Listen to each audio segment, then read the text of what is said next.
Episode 9, Intercultural Encounters. The people closest to you are sometimes the hardest to read, especially when you speak two cultural languages at once.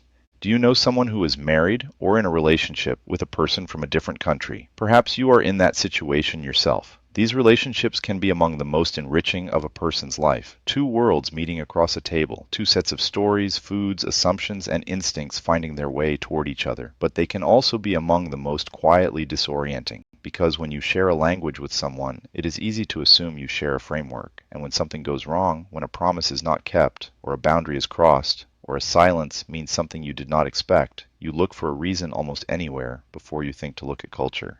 This episode is about what happens when cultural dimensions stop being something you observe in workplaces and train carriages and start being something you navigate every day with the people you love most. In the modern world, particularly in Europe, North America, and naturally international environments like Singapore or the United Arab Emirates, intercultural encounters are not exceptional. They are daily. And in many of those encounters, English serves as the bridge. It is practical, widely shared, and creates the reassuring impression that two people are truly communicating. But a shared language is not a shared culture. It is a shared surface. Beneath it, the values, assumptions, and instincts that each person carries installed in childhood, reinforced over decades, are still operating in their original language. The words match. The meanings often do not. With colleagues or in customer service situations, this gap is manageable. The interaction ends. You go home. In a relationship, especially a long-term one, especially one in which major life decisions are made together, the gap does not go away. It simply finds new places to surface. Two metaphors have endured in intercultural theory because they are simply accurate. The first is the iceberg. What we see of any culture, its food, its clothing, its greetings, its celebrations, is only the small visible portion above the waterline. The vast majority is hidden. Values, beliefs, assumptions about time, authority, privacy, the role of the family, what silence means, what directness means, what respect looks like. This is where relationships are made or broken. The second is the onion.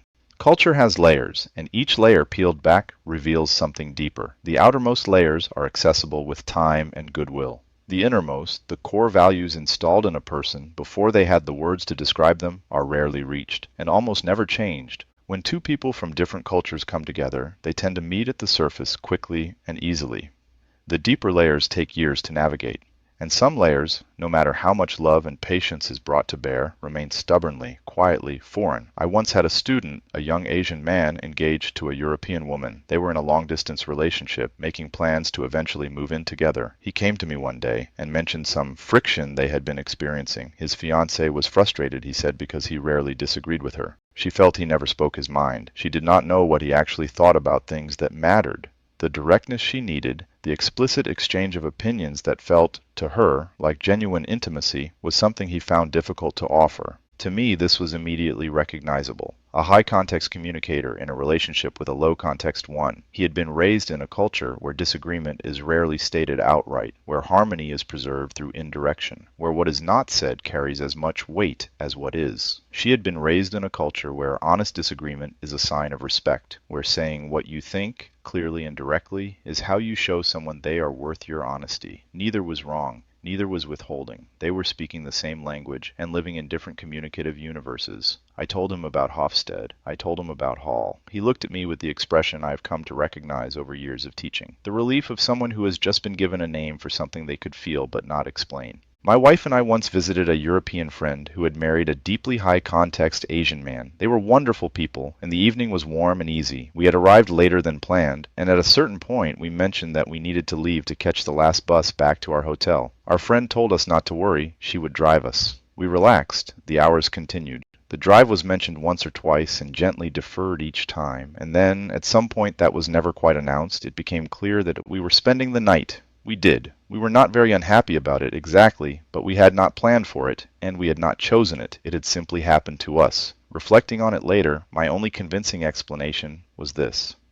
My friend, originally low context, from a culture where a promise is a promise and a plan is a plan, had been, over years of marriage, quietly and thoroughly shaped by her husband's intensely high context approach to time and commitment. Plans, in that framework, are not contracts. They are suggestions. The moment matters more than the arrangement. The evening had been good, so the evening continued. She had not broken a promise. She had been operating by a different understanding of what a promise is.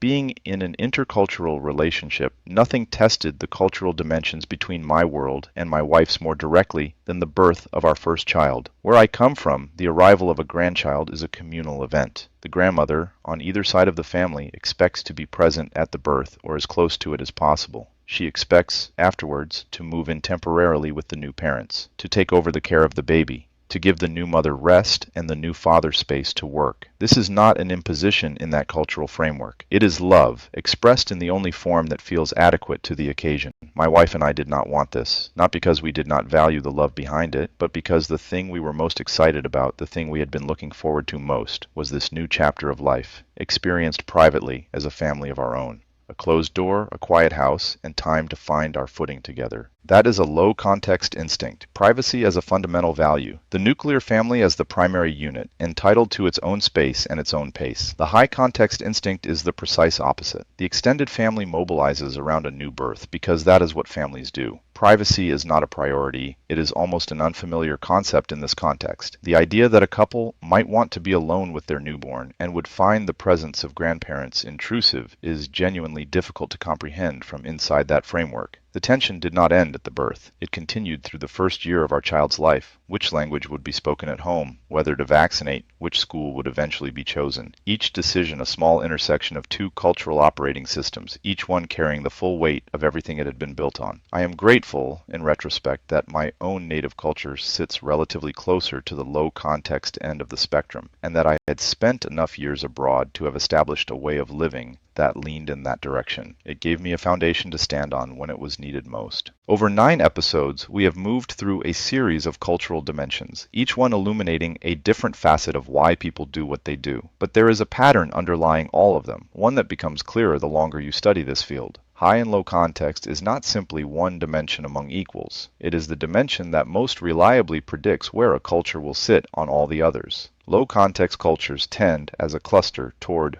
low power distance, high uncertainty avoidance, individualism, universalism, and monochronic time. The sense that schedules are fixed, that one thing happens at a time, and that a commitment made is a commitment kept. High context cultures tend, as a cluster, toward high power distance, low uncertainty avoidance, collectivism, particularism, and polychronic time. The sense that schedules are flexible, that multiple things flow simultaneously, and that the quality of the present moment matters more than an arrangement made in the past. These are tendencies, not laws. Exceptions exist, and no individual is reducible to their culture's average. But as a working map, especially when you are trying to understand someone you love and running out of other explanations, it is remarkably useful. Intercultural relationships are not going away. Neither are the dimensions that shape them. The couple who argues about how much time to spend with extended family is not having a personality conflict. The partners who disagree about whether a promise is absolute or approximate are not testing each other's integrity. The person who never says what they think directly is not hiding something. They are all, in their own way, running the programs they were given, in a context where someone else is running a different one. Learning these dimensions will not resolve every argument, but it will change the quality of the arguments. It will replace frustration with curiosity, resentment with recognition. The question, why would you do that, with something much more interesting, where does that come from? And in the space between those two questions, something remarkable sometimes happens. You do not just understand your partner better. You understand yourself, your own defaults, your own invisible rules. The water you have been swimming in so long, you forgot it was there. Not to judge, to understand. Next time we step inside the language classroom, 25 years of watching students apologize before they speak. The nail that sticks out, the accent as an act of cultural loyalty. What individualism and collectivism look like when the subject is your own voice. See you then.